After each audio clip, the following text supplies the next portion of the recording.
Bonjour, absolument ravi de vous retrouver en direct pour ce numéro spécial de l'info en question qui va parler de professions qui se féminisent. Justement, une question.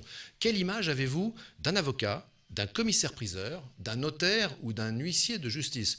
Je suis à peu près sûr que comme moi, vous avez certainement, dans les images qui vous viennent, quelque chose d'assez masculin.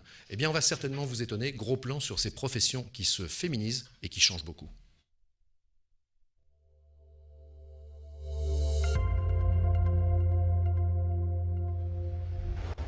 Je commence en disant merci à Sacha. Il y a déjà Sacha qui est avec nous, qui nous souhaite un bon direct. Eh bien, merci à Sacha. J'espère qu'on va vous intéresser. Ce ne sont que des femmes qui sont sur ces plateaux. Et oui, on a à cœur de changer un peu l'image que vous avez de certaines professions libérales. Alors, sur le plateau, je présente les trois qui sont là. Et puis, la quatrième, va nous retrouver très rapidement.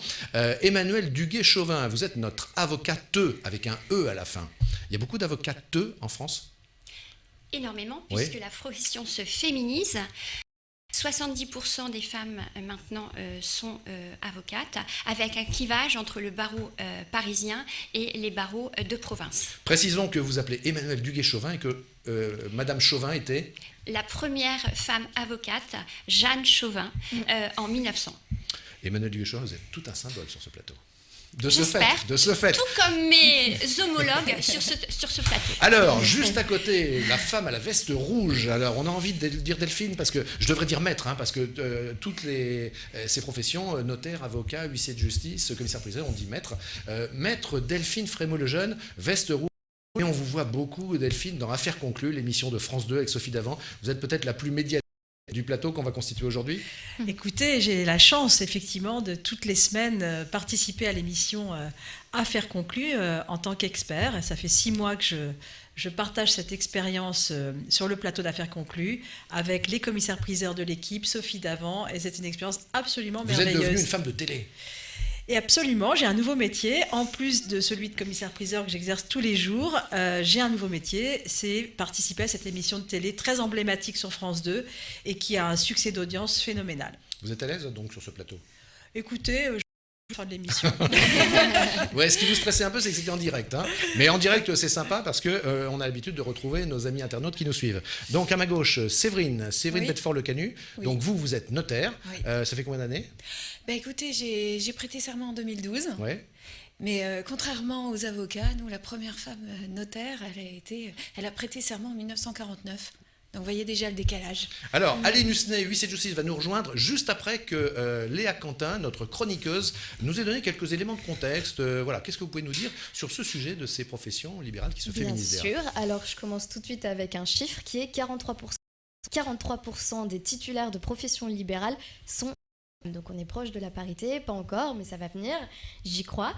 On les retrouve principalement dans le secteur de la santé, du paramédical, puisqu'elles sont même plus nombreuses que les hommes dans le secteur du paramédical. Ensuite, concernant les professions juridiques, on est plutôt proche de la parité.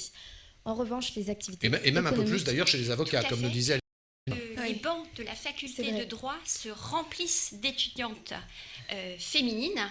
C'est Et comme ça qu'on va... oui. aujourd'hui, encore une fois, 30% hommes et 70% femmes sur les facultés en droit. Ça vous fait plaisir, ça, Léa? Absolument. Vous qui êtes un peu féministe. Je crois. Exactement, la féminisation continue, c'est bien. Mais où sont les hommes? Écoutez, je suis là, mais alors en toute petite On les minorité. retrouve- en effet, et puis on les retrouve aussi beaucoup dans les activités économiques et techniques, où là c'est très masculin. Donc la féminisation a commencé vraiment en 90, donc de 90 à 2001, on note une croissance de 76% des femmes qui sont donc titulaires de professions libérales. Cette croissance continue ensuite dans la décennie suivante avec une croissance de 57%. Donc c'est très bien, c'est un phénomène sociétal qui a vraiment eu lieu ces dernières 30 années. Et puis en effet, je pense qu'elle n'est pas du tout à son terme, puisqu'en effet, les étudiantes sont majoritairement des filles. Ensuite, l'exercice d'une profession libérale est valorisante, en fait, sociétalement parlant, et aussi elle bénéficie les femmes d'une reconnaissance professionnelle égale à celle des hommes. Malheureusement, on trouve des inégalités dans ces professions libérales, notamment l'inégalité salariale. Donc attention, le chiffre fait un petit peu peur. Les femmes gagnent en moyenne 44% Je fais juste de moins un break, les hommes. Léa, parce que vous le savez, si vous nous suivez régulièrement, c'est la priorité aux internautes. Oui. Je fais un petit salut à Patrice, qui est là et qui nous suit. Bonjour Patrice. Donc, en moyenne, 44% de moins que les hommes. Donc, c'est un chiffre qui fait un petit peu peur. Et on constate cette forte inégalité salariale, notamment dans les professions juridiques, dans le droit surtout. Alors j'apporte un petit bémol, Je vous en prie. Léa. Encore une fois, il faut faire attention entre le clivage barreau Paris et les barreaux de Oui, province. aussi, oui, c'est bien sûr. Et moi, je pourrais vous faire part de mon exemple Je où vous je en n'ai prie. pas, connu de disparité. Je suis Ça, c'est contre-courant. Je n'ai pas eu de, blocage au niveau de ma progression en termes de rémunération. D'accord. Peut-être parce que j'ai de la chance, je suis dans un cabinet d'avocats où on est à parité, 3 associés femmes, 3 associés hommes, et une femme au sein de ce cabinet qui a été une des premières bâtonnières de France. Voilà. D'accord. Eh ben, on D'autres espère que ça va informations, Léa continuer. Oui, par exemple, dans la santé, ce déséquilibre n'existe pas, et ça c'est sûr. Et donc là, c'est pour ça qu'aujourd'hui, on réunit autour de cette table 4 femmes huissières qui viennent, 4 femmes de profession libérale qui viennent donc témoigner de leur parcours, et on va espérer encourager d'autres femmes à se lancer dans ces métiers-là, parce que c'est aussi bien d'avoir des femmes dans ces métiers-là. Un grand merci, Merci. Léa. Et puis Je vous alors, en il y a, prie. voilà, on fait ces choses sans façon. Vous quittez le plateau. Et puis Oui. c'est Aline Je Husnet laisse qui ma vous place. remplace et qui, Tout à fait. notre 4e femme, profession libérale juridique. Bienvenue, Aline. Voilà, on a plaisir à vous accueillir sur ce plateau. Alors, permettez-moi d'être sincère et spontané. Quand je vous vois arriver sur le plateau, vous n'incarnez pas pour moi l'huissier de justice tel que je me le représente. Est-ce que vous comprenez pourquoi ? Effectivement. Non, mais en toute sincérité, est-ce que vous comprenez pourquoi ? En toute sincérité. Qu'est-ce que je veux dire quand je dis ça, en En fait ? toute sincérité, je comprends parce que il y a énormément de stéréotypes qui englobent l'image de l'huissier de justice, forcément homme, forcément d'un âge peut-être un peu plus avancé. Comme dirait la présidente de France Télévisions, le mâle blanc de plus de 50 ans, c'est ça ? Exactement, on n'est pas loin. Donc oui, je pense effectivement que vous pouvez être surpris. Mais pas tant que ça, parce que dans les années à venir, le courant va bien fortement s'inverser. Et tant mieux. Alors, Séverine Bedford-Le-Canu, même chose pour le Même notaire. chose. Voilà, excusez-moi, je ne sais pas si je me fais la voix de tous ceux qui nous regardent, mais On moi, a quand je vous vois parfois- arriver et vous installer sur le plateau, je me dis, est-ce qu'elle est vraiment notaire ? Est-ce qu'elle ne m'aurait pas menti, par ailleurs ? C'est vrai que du coup, on a l'impression que c'est notre physique qui est en défaveur de l'image qu'une profession peut véhiculer. Mais alors, c'est Mais attendez, pardonnez-moi, Ouais. cela dit, la profession de notaire, elle était historiquement masculine. bien Quand sûr même. lié à la charge, lié à la Ouais. transmission en fait de père en fils de profession qui finalement est devenu un professionnalisme, c'est-à-dire enlever cet historique pour laisser à toute personne la possibilité d'accéder à cette profession. Cette ouverture, elle est très bonne pour tout le monde. Et moi, j'avoue, quand j'ai commencé mes études, je ne savais pas si je pourrais aller jusqu'au bout. Parce que, je savais qu'il y avait des barrières parfois à faire tomber. Et j'en suis ravie d'avoir été jusqu'au bout. Aline, est-ce que vous pensez que dans votre métier d'huissier de justice, est-ce que vous pensez que le métier est pratiqué différemment selon qu'on est un homme ou selon qu'on est une femme ? Il faut vraiment abattre tous les stéréotypes qui surplombent Ouais. la profession. Qui colle à la parce peau de ces que- métiers ? Parce que l'on soit un homme ou une femme, clairement, nous exerçons le même métier avec les mêmes missions. Donc, traditionnellement, effectivement, dans l'esprit de tous, que le métier d'huissier est un métier d'affrontement. Parfois d'affrontement brutal, qui peut être assez violent et agressif, c'est vrai. Mais il peut y Mais- avoir aussi une façon de le faire un peu particulière et un peu plus humaine. Exactement. Et les choses ont bien changé ces dernières années, notamment par le biais de l'évolution de la législation qui ne cesse donc d'encadrer et de protéger le justiciable.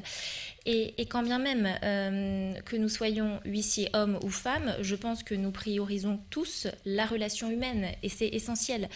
Tout le monde sait que lorsqu'il y a des situations conflictuelles, c'est par l'affrontement que l'on va arriver à une solution. Au contraire, c'est par l'écoute, la compréhension, Négociation. une forme de négociation, l'analyse des personnes également que l'on a en face.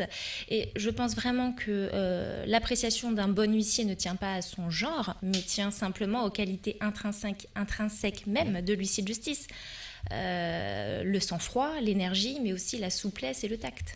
Merci Aline. Alors si vous arrivez maintenant sur le site Paris Normandie ou bien sur la page Facebook de Paris Normandie, eh bien vous étiez avec Aline Husnet. Peut-être que ça ne vous paraissait pas évident, je ne veux pas faire de la caricature, mais Aline est huissier de justice. Maître Emmanuel Duguay-Chauvin, un peu la même question que j'ai posée à Aline Husnet. Est-ce que quand vous êtes en plaidoirie, vous qui êtes avocate, est-ce que diriez-vous qu'il y a une façon différente de plaider selon qu'on est un homme ou une femme ?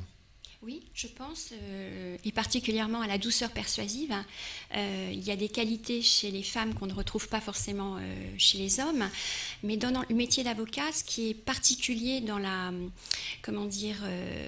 distinction femmes et hommes, ce sont les secteurs d'activité. On va retrouver comme dans les secteurs d'activité, droit des affaires, droit commercial, et les femmes plutôt en droit de la famille, en droit du travail, et puis en droit pénal, on a quelques belles avocates pénalistes, mais souvent le nom qui revient, c'est Dupond-Moretti. Oui, mais c'est ce que j'allais dire, on voit que lui à la télé. Voilà, exactement.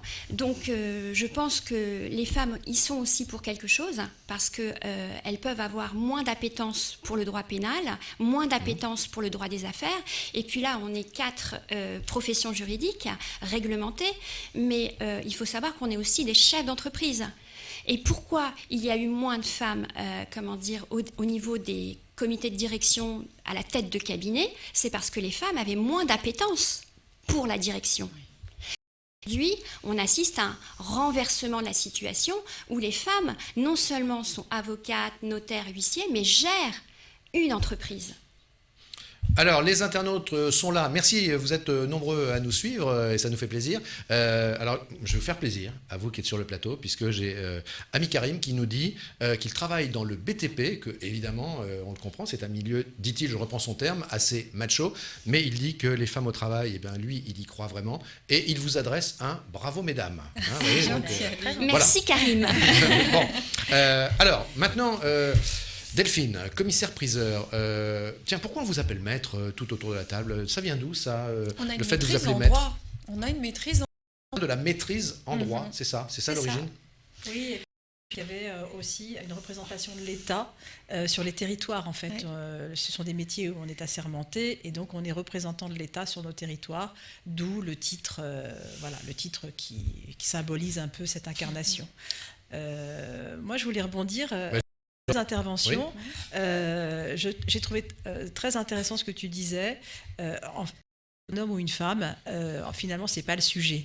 Le sujet, c'est notre travail et c'est la compétence que l'on met à faire notre travail. Pour moi, ça, c'est une valeur et il n'y a pas, je dirais, une ou une moins-value.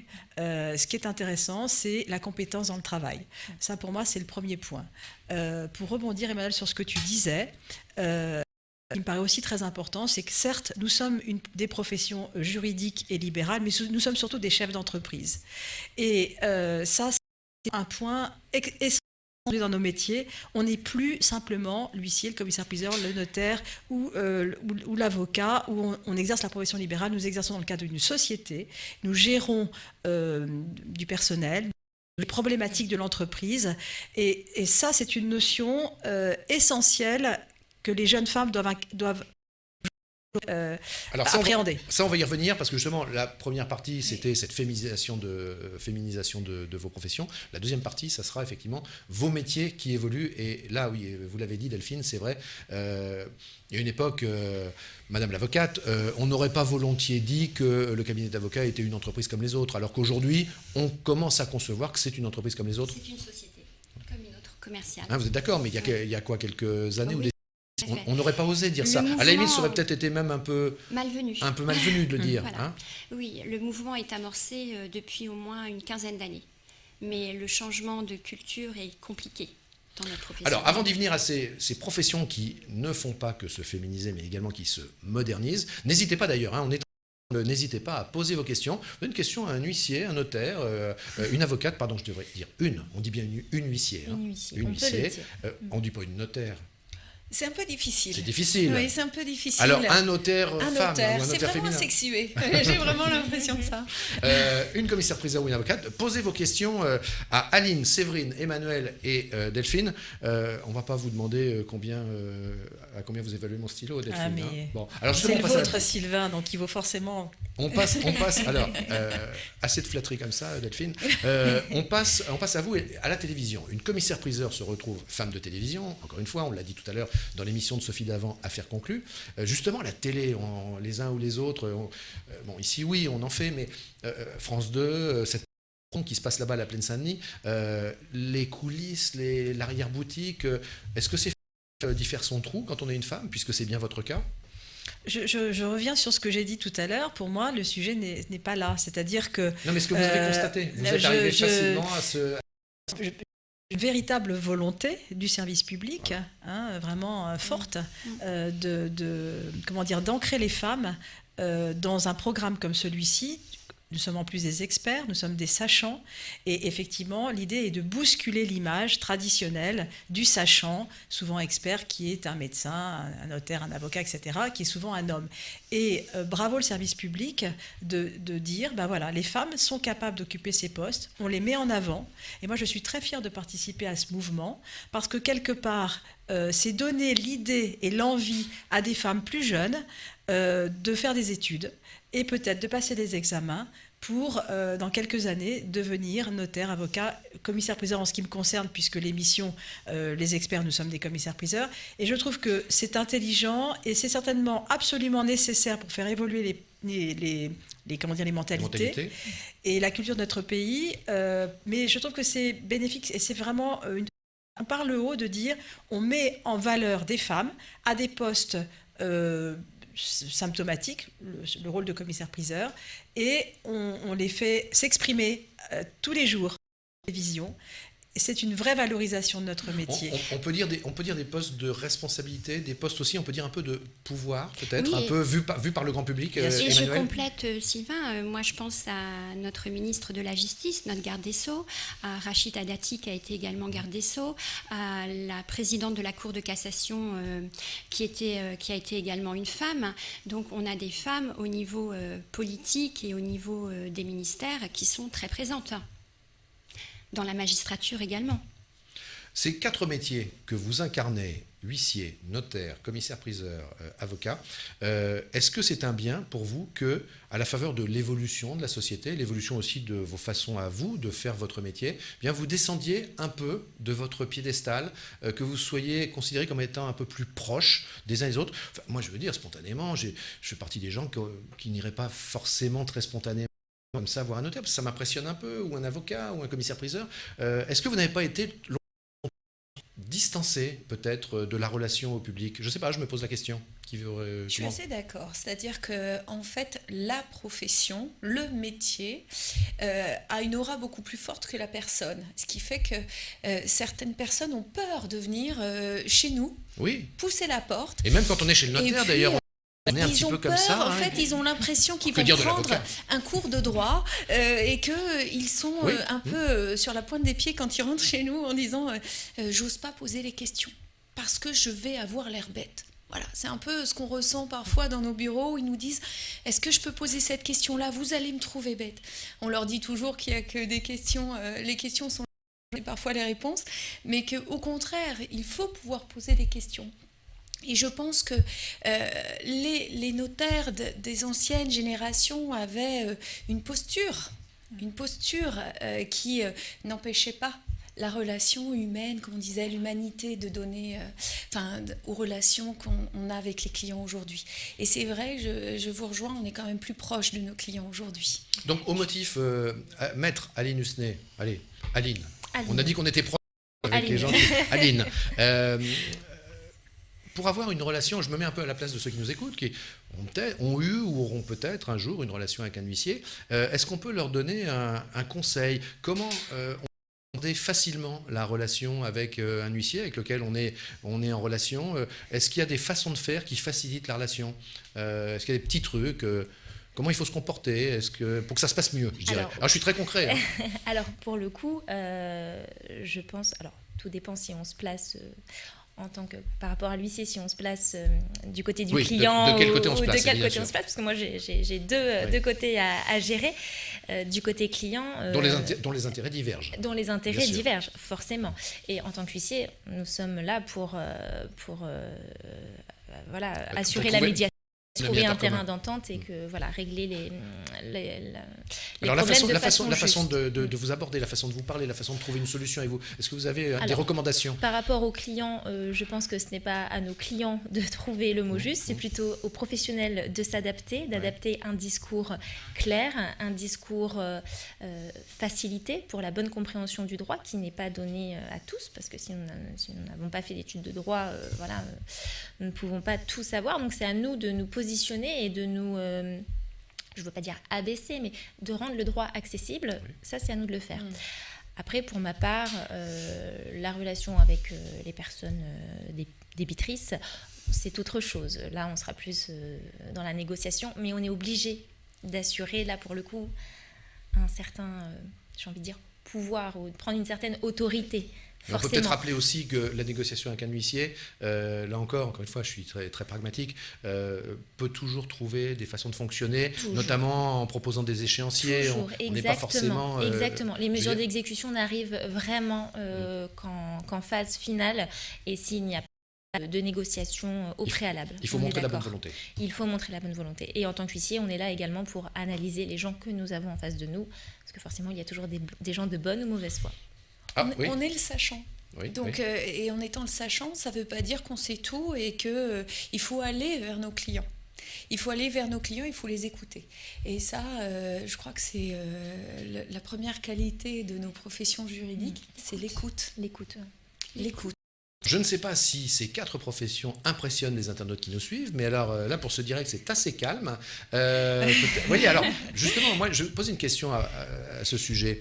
Est-ce qu'il n'y a pas aussi dans peut-être cette forme de crainte qu'on a d'aller vers vous spontanément? On peut noter qu'on y va finalement presque quand on est obligé, ou voire contraint. Est-ce qu'il n'y a pas aussi une question de ce qu'on s'imagine, de ce que sont les tarifs? C'est-à-dire, est-ce qu'on ah oui, aller voir spontanément le notaire ou l'avocat, ça va tout de suite, pardonnez-moi, je vais être très cru, me coûter une blinde.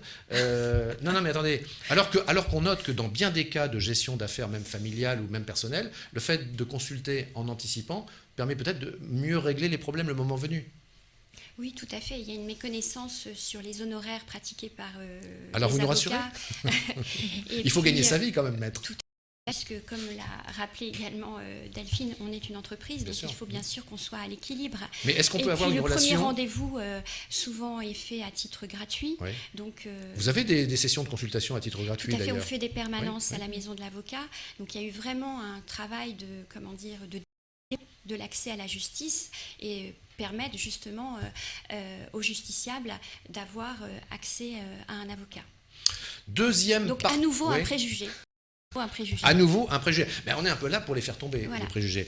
Allez, pendant que notre réalisateur prépare le petit jingle, j'annonce, deuxième et dernière partie, voir comment ces professions se modernisent et s'adaptent au monde qui change.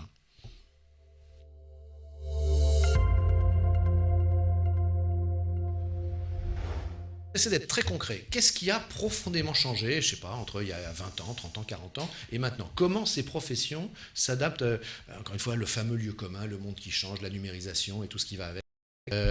Comment on gère le métier de commissaire? L'Internet. Alors, maître, Delphine. Delphine d'affaires conclues. Moi, je suis connue sous le prénom de Delphine.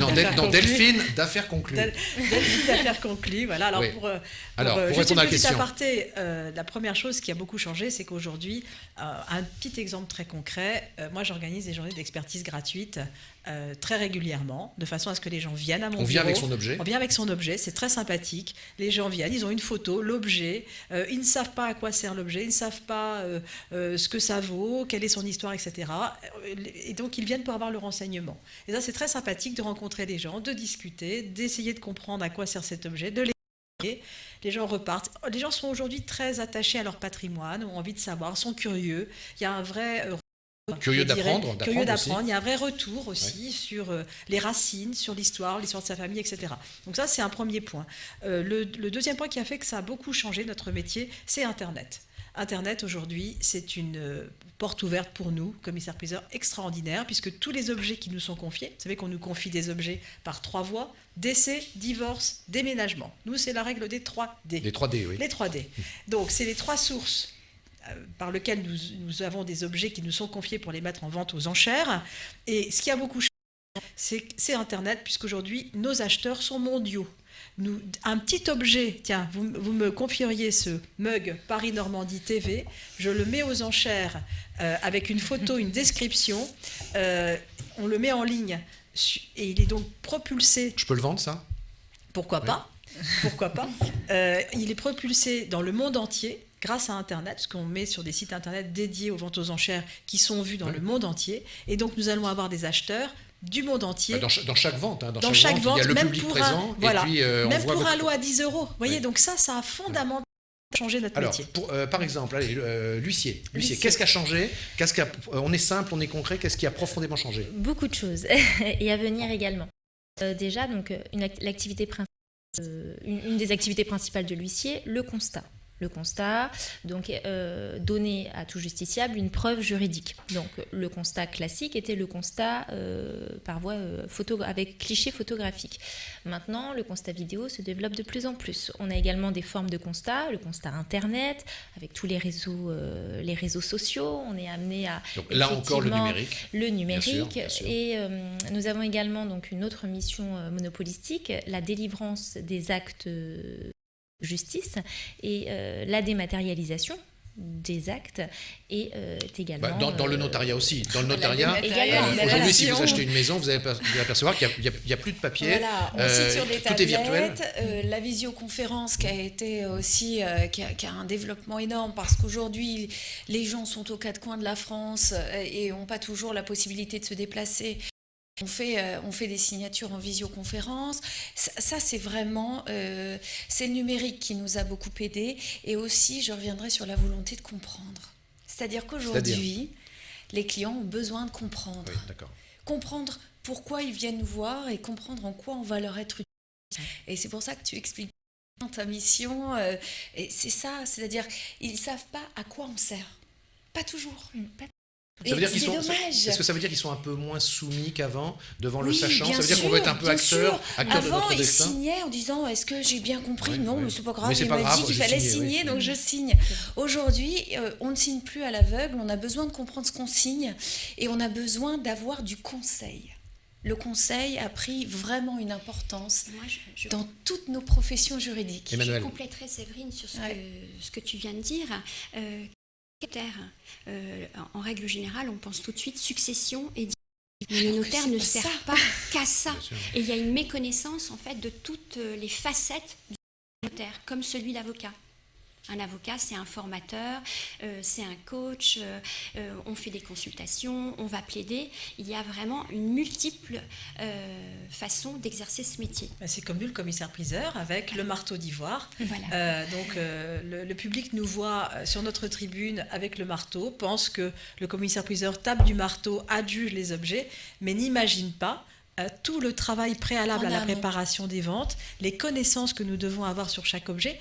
Et c'est en ça que l'émission Affaires conclues est absolument formidable, parce que cette fois-ci, les gens nous regardent en disant « Mais vous savez tout ça, c'est incroyable, mais vous êtes capable de nous donner une évaluation sur une photo, un meuble, une bouteille de... » Mais oui, c'est ça notre métier, et c'est ça qui est vraiment le contenu, et c'est pour ça qu'on fait beaucoup d'années d'études aussi. Delphine, rappelez-nous d'ailleurs l'origine du terme commissaire-priseur. Alors, commissaire vient donc de toute cette appartenance à l'Ancien Régime, où il y avait des commissaires entre guillemets, sur le territoire qui donc représentaient l'État et arbitraient les ventes aux enchères selon une carte et un territoire donné.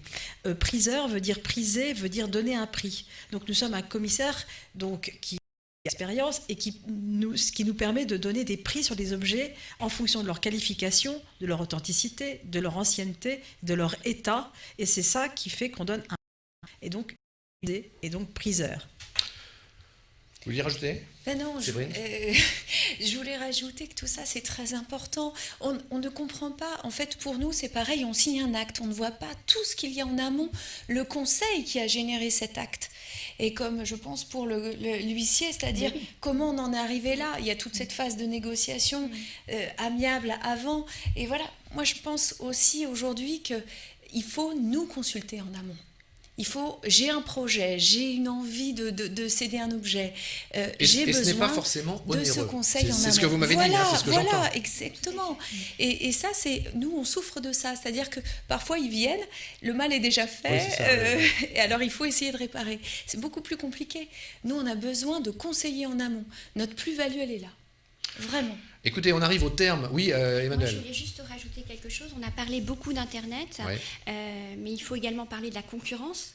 Non, mais je voulais vous donner la parole aussi, c'est vrai, sur ce métier qui change. Non, mais allez-y. Le métier qui change avec la concurrence Oui. qui se développe, pas de numerus clausus pour devenir avocat, et surtout on était sur le thème. Rappelez ce que veut dire numéros clausus. C'est-à-dire qu'il n'y a pas un nombre limité d'avocats, de places réservées pour exercer la fonction d'avocat. Et donc cette concurrence entraîne des pratiques au niveau des honoraires un petit peu discutables. Mais surtout, on était sur la féminisation des professions juridiques. La difficulté pour une femme, justement avocate, associée, chef d'entreprise, comment peut-elle concilier sa vie privée avec sa vie professionnelle? Peut-on exercer une profession juridique partielle? C'est là où on va avoir un blocage. On a commencé l'émission en disant il n'y a pas d'opposition, on fait tomber les préjugés, Ouais. mais après dans la vraie vie, Oui, dans la vraie vie. métier ou famille. Et là, Il y a un investissement. Et on revient sur la mission de chef d'entreprise. Et à la direction l'investissement, et il faut dire à toutes ces femmes qui ont envie d'embrasser ces professions juridiques que c'est pas conciliable avec une vie de famille où on va travailler à mi-temps ou à 80%. C'est très compliqué, il y a un réel investissement humain. Alors moi, je dirais que c'est parfaitement conciliable avec une vie de famille, à condition d'avoir une capacité de travail extrêmement importante. En fait, moi, je crois qu'il n'y a pas de sujet. Je ne me suis jamais posé la question, moi, à titre personnel, la vie de famille, le boulot. Non, je ne crois pas que ça marche comme ça. Je crois que soit on a eu la chance d'avoir une éducation, on ne vous a pas mis dans la tête, depuis que vous étiez petit, que vous allez donc vous scinder en deux entre être une mère et travailler. Non, moi, je suis désolée, je ne suis pas construite comme ça. Et je ne pense pas que mes enfants soient désespérés. J'ai eu la chance d'avoir une éducation où on m'a dit que j'allais avoir un job et qu'il allait falloir job et que je fasse des études. Alors tant qu'à faire, autant avoir un job qui plaît, hein, c'est plutôt plus sympathique. La vie est longue et la vie professionnelle était extrêmement longue, donc je pense que c'est un problème d'éducation. Donc déjà d'avoir la chance d'avoir des gens et des parents qui vous disent fais ce que tu as envie de faire, mais réussis, investis-toi et réussis. Ça, c'est le premier point. Le deuxième point, c'est qu'il est évident qu'il faut travailler énormément, et quand on est en plus mère de famille, il faut encore plus travailler. C'est-à-dire qu'il faut avoir une très bonne santé et il faut être très investi. Et le dernier point, pour moi, qui est très important, c'est le choix du conjoint. C'est-à-dire que si on a un conjoint qui ne fout rien à la maison, c'est impossible. Alors là, on est dans le très pragmatique, là. Non, c'est strictement je pense impossible. On n'aurait C'est-à-dire pas que réussi nos professions si on n'avait pas eu des conjoints derrière nous. c'est ça. C'est-à-dire que l'engagement du conjoint pour l'accompagnement de notre vie professionnelle et aussi dans l'éducation des enfants et le partage des tâches, c'est absolument à 100% nécessaire. Alors on a toujours dit que derrière les hommes de pouvoir, il y avait une femme, mais là on s'aperçoit que l'inverse est vrai également. Tout à fait. Exactement. Je confirme, mais j'apporterai peut-être un petit bémol. Dans le cadre de la profession d'avocat, c'est vraiment difficile de concilier vie professionnelle et vie familiale, et on a beaucoup de femmes actuellement qui quittent la profession. Celles qui nous Non, regardent, mais là, je ça va aller. préfère, faut être Oui, transparent. faut dire les choses, il faut Il dire faut les choses. dire les Faut dire les choses. choses. Il faut être honnête. Beaucoup de femmes là actuellement font la passerelle pour être auditrice de justice, donc être magistrate. C'est une réalité. Parce que n'est pas compatible avec la vie. Pour pouvoir gérer son temps voilà. de femme professionnelle et de femme mère de famille, par exemple. C'est sûr que ce sont des choix il est évident que c'est pas quand on fait ce choix d'être profession libérale et en plus d'être à la tête d'une entreprise, on ne prend pas ses mercredis après-midi et en plus moi je bosse le week-end parce que les ventes c'est le week-end.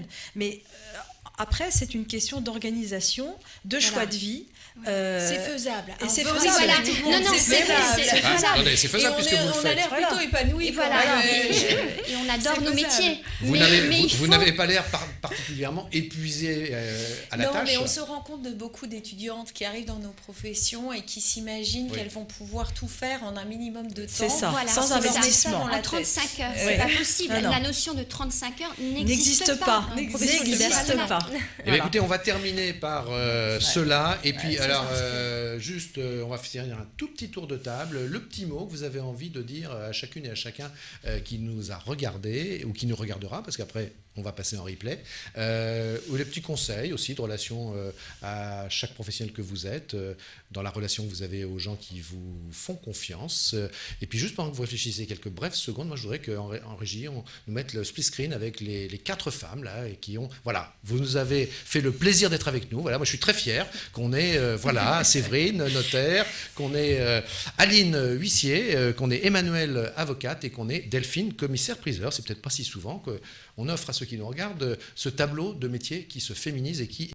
Le petit tour de table final, Emmanuel, le petit truc, le petit conseil qu'on a envie de dire à tous ceux qui nous regardent quand on est une Travaillons avocate. tout ensemble. J'ai été Ouais. ravie d'être avec Séverine, Aline et Delphine. Et le métier d'avocat est un très très beau métier. Delphine, le petit mot de conclusion. Alors moi, je donnerais un conseil aux femmes qui nous regardent, Ouais. aux jeunes qui nous regardent. Faites des études, refusez l'obligation où on vous dise que vous n'êtes pas capable ou que vous ne pouvez pas ou que c'est trop visé. Faites des études. Il faut avoir de l'ambition, il faut avoir du courage aussi. Mais on a tout ça au fond de nous si on est passionné. Et faites des stages. Et franchement, venez chez nous pour faire des stages. Séverine, notaire. Moi, je dirais qu'il faut être passionné dans ce qu'on se fait, dans ce qu'on fait. Il faut y croire, il faut s'investir. Et puis voilà, ça va se faire tout seul. Ça va se faire tout seul. Il faut être passionné. Et on termine par Aline, huissier de justice. Eh bien, moi, je conclus par dire cassons toutes ces images d'Épinal. Elles Les- existaient, hein, on est d'accord. Elles existaient, mais elles ont bien changé. Et donc, je parle pour ma profession et je parle pour toutes les autres. Être une femme, exercer une profession libérale juridique n'est pas synonyme de moins efficace, moins bon, moins compétente. Bien au contraire. Eh Ça bien, accompagne. mesdames, un très très grand merci d'avoir pris sur votre Merci agenda. à vous. professionnel Et Merci presque à vous. privé d'ailleurs, parce que c'est l'heure du déjeuner, puisqu'on est en direct pour être venu sur le plateau de PNTV de l'info en question. Je cherchais le titre de l'émission. Vous qui nous avez suivis ou qui allez nous suivre en replay, eh bien, merci de votre fidélité et on se retrouve très vite pour un prochain plateau avec de nouvelles thématiques, sujets le plus en rapport possible avec notre vie quotidienne. À tous, ciao.